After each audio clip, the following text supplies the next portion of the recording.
আমরা তাহলে প্রশ্নোত্তরে যাচ্ছি ইনশাআল্লাহ। ইনশাআল্লাহ। ইনশাআল্লাহ।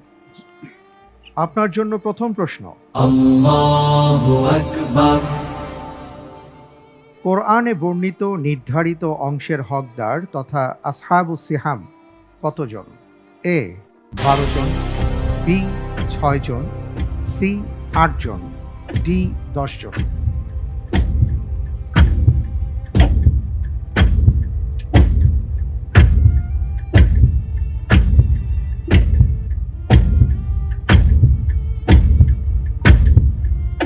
আলহামদুলিল্লাহ, আমি আল্লাহ সুবহানাহু ওয়া তাআলার উপর ভরসা করে উত্তর হিসাবে ডেডিকেট করছি এ 12 জন। ফ্রিজ করব। ফেস করছি এ। ফ্রিজ করা হোক অপশন এ 12 জন।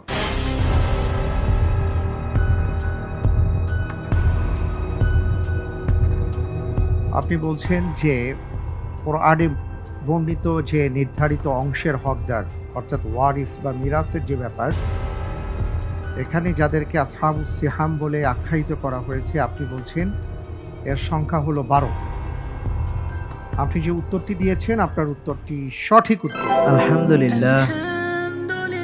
হ্যাঁ, পুরুষ হলেন 4 জন, জি। পিতা, দাদা, বৈপিত্রীয় ভাই এবং স্বামী। আর মহিলাদের থেকে হলো 8 জন, 8 জন। স্ত্রী, কন্যা, ছেলের কন্যা, বোন, বৈমাত্রীয় বোন, বৈপিত্রীয় বোন, মা এবং আপন দাদি, এই 12 জন। মাশাআল্লাহ, চমৎকার।